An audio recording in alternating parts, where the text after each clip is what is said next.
Similar today is there's more alternative media, there's more That's conservative a media. big. Yes and no. Yes and no. Back in the 50s, hard to believe, but there were lots of daily newspapers that were conservative, big ones.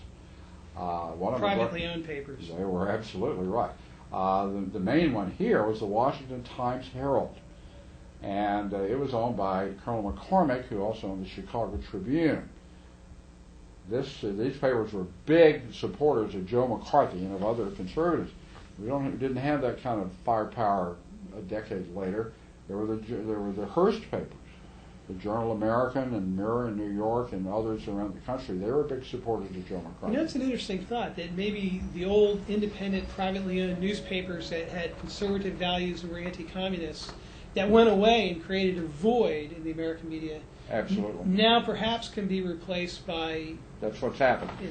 We went through a long period, it's very astute observation, we went through a long period in which the other side just had it all to themselves. I mean, 3 networks, you had Time and Newsweek, you had the New York Times and the Washington Post, and there was virtually nothing on the other side. And that went on for a long time, and then all of a sudden that oligopoly of media was broken up. Cable, the advent of cable, then the internet and alternative media, and now it's all much more fragmented.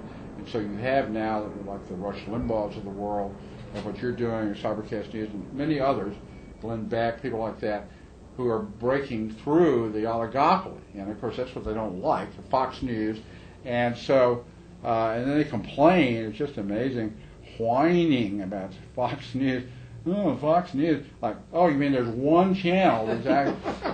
You got to have all. They've got to have all the channels.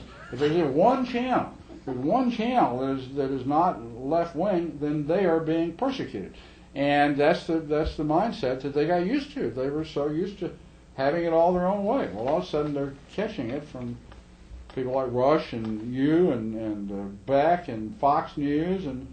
It's a different ballgame. Well, Stanton Evans, Blacklisted by History, the untold story of Senator Joe McCarthy and his fight against America's enemies. Anybody who wants to be historically literate about the Cold War, about communist infiltration of the U.S. government, really about what happened in American politics in the 30s, 40s, and 50s, they need to read your book.